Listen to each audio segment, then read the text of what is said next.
Kamusta kayo mga kalapatids? Samahan niyo ako sa episode na ito. Magwawalay tayo ng inakay sapagkat yung mga inakay natin na kailan lang napisa, nasa hustong gulang na, kailangan na talagang iwalay. Lalo na ito, yan, yung nakikita nyo yan, pasintabi sa kanilang mga dumi, hindi ko pa nalilinis yung kanilang kulungan. Kung hindi ako nagkakamali, lampas ng 25 days yan. So kailangan na talagang iwalay yan para matutunan niya ng maging independent at yung mga bagay na dapat niyang matutunan. And then yung isa na kasabay niya na nagkaroon tayo ng problema, yun nga, medyo naging mabagal yung development niya. I-assess natin kung iwawalay na rin natin siya ngayon. Kanina nakita ko, tumutuka na yun, pwede nang iwalay yun, pero i-consider natin yung development niya, yung size niya, titignan natin kasi nga malaki pa rin yung may tutulong ng pagsusubo ng magulang para kahit paano ay makahabol yung ating inakay na yon. Maliban sa pagwawalay ng mga inakay, i-shoutout na rin natin yung ating mga kalapatids na laging active sa ating comment section. Maging yung mga katanungan ng ilan nating solid supporters. Subukan natin sagutin. Pero disclaimer mga kalapatids, hindi tayo veterano, hindi tayo eksperto at hindi tayo henyo. Ang sa atin lang ay ibinabahagi lang natin yung ating mga pamamaraan base sa ating karanasan na meron na mga mabuting resulta o positibong resulta sa ginagawa nating pag-aalaga. Kaya tutok lang kayo mga kalapatid. Sa mga hindi pa nakapag-subscribe dyan, mag-subscribe na kayo, hit nyo na notification bell para na sa ganun updated kayo sa ginagawa nating kwentuhan dito lang sa ating munting tambayan. Subukan nating maglagay pa ng patuka bago natin iwalay yung mga inakay natin para ito na yung magiging huling subo ng ating breeder na ito doon sa kanyang mga inakay. Habang tumutuka siya dyan, shoutout muna natin yung ating mga kalapatid na solid supporter, sila Sir Carlo Dalo, Sir RV, Jay Anacion, Ian Valdez, Jubert Ferrer, Zaijan Manzano, JR Demata Jr., Nebben, John Ruel Bolaños ng GMA Cavite. Nako, lagi nakatutok to. Abergeles, Mark Shapno Art, Jonski, Michelle Angeles, Mark Kevin Caspe, Diego Jr. Salinas, Jeffrey De Los Santos, Donald Donato, at kay Ma'am Lucy na nakapagpauwi ng Young Bird sa 36 kilometers air distance, unang toss. Nako, congratulations, napakagaling naman ng ibon na yan. Good luck po sa mga susunod pang liparan kay Sir Bob O'Neill, Roland Pion, at dun kay Sinakulo Official. Ayan, may tanong siya. Ano daw yung ginagawa nating daily breeding program o routine sa pag-breed? Well, wala naman akong masyadong ginagawa pagdating sa pag-breed.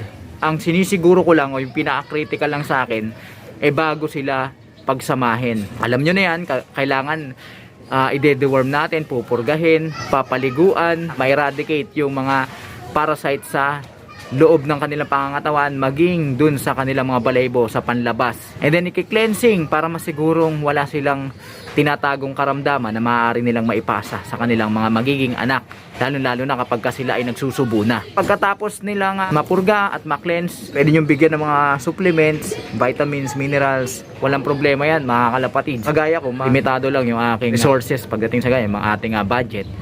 So ang ginagawa ko na lang ay umaasa na lang ako dun sa minerals na nakukuha nila sa grits. Ang mahalaga sa akin, merong grits at minerals. Diyan nila kinukuha yung mga vitamins and minerals na kailangan nila, maging dun sa patuka. Matiyak na mayaman sa protina yung ibibigay nyo para maihanda na yung kanilang pangangatawan sa gagawin nilang role sa pagsusubo. Kasi kung papayat-payat sila at magsusubo pa sila, lalong babagsak yung katawan, at kapag bagsak ang katawan, mahirap nang pabawiin yan o i-recover yan.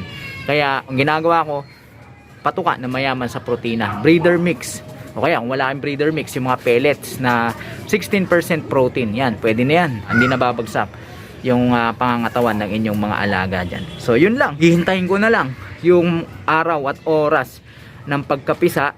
Kaya napaka-importante na i-record nyo kung kailan na lumabas yung mga itlog at yung approximate hatch date ng magiging itlog para mapaghandaan nyo. Kasi pagka malapit na yung hatch date niya mga kalapatids, ay tinatambakan ko na yan ng patuka para kung sakaling mabisi ako at may magagamit na patuka yung ating mga breeders na yun ang isusubo nila sa kanilang mga alaga, or sa pag-develop rather ng crop milk na yun ang isusubo nila sa kanilang mga bagong inakay. Tubig pa pala, kailangan na may tubig kasi Yun ang panulak nila sa mga crop milk na ibibigay nila sa kanilang mga inakay. Sana sasagot yung katanungan ng ating kalapatids na si Sir Sinakulo Official. Shout out sa iyo, sir. Maraming salamat sa pagtatanong. Kay Sir Cyclistang Mangyan, ito ang tanong niya, kailangan bang ibabad yung painuman o yung tubigan dun sa ating mga alagang ibon, or ibibigay lang sa tuwing pagkatapos nilang kumain? Well, sa akin ang ginagawa ko, gaya na nakikita nyo, binababadan ko sila. Saan na ba yun? Ayun, binababadan ko sila. Alright, hinahayaan ko lang na mababad.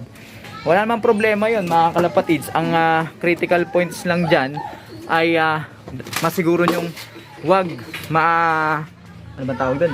Maaarawan, dahil kapag naaarawan yan, mabilis na lulumutin, magiging favorable doon sa mga algae, at pwedeng mapagkunan nila yan ng cancer at iba't ibang sakit pa. Kasi pagka medyo nabilad yung tubig, dyan na dumadami yung mga microorganisms. Walang problema kung nakababad lang, maganda nga yun dahil accessible sa kanila yung tubig. At lalo na kapag kayo ay mahilig magpalipad ng mga alaga, mayat maya ang inom ng tubig niyan para naman syempre hindi sila ma-dehydrate.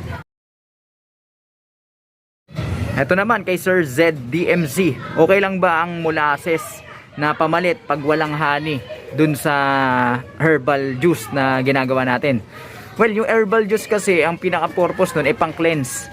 So, yung molasses, bagamat meron siyang makukuhang mga sustansya din, pero parang hindi siya bagay kasi pagka ihahalo siya dun sa pang-cleanse natin o pang-cleansing natin. Minsan, naubusan kami ng stock na honey, so hindi ko na lang nilalagyan. Ang importante, yung mga ibang sangkap nandoon. Minsan nga, wala rin akong luya, pero okay lang. Ang importante dyan, yung bawang, oregano, tsaka yung kalamansi o kaya apple cider vinegar. Yan, napaka-importante yan. Pang-prevent na yan sa mga bacterial, fungi, at yung mga protozoa na nagkukos ng iba't ibang sakit. Napag-usapan na natin yan. May mga taglay din ng mga organic vitamins and minerals. Alright?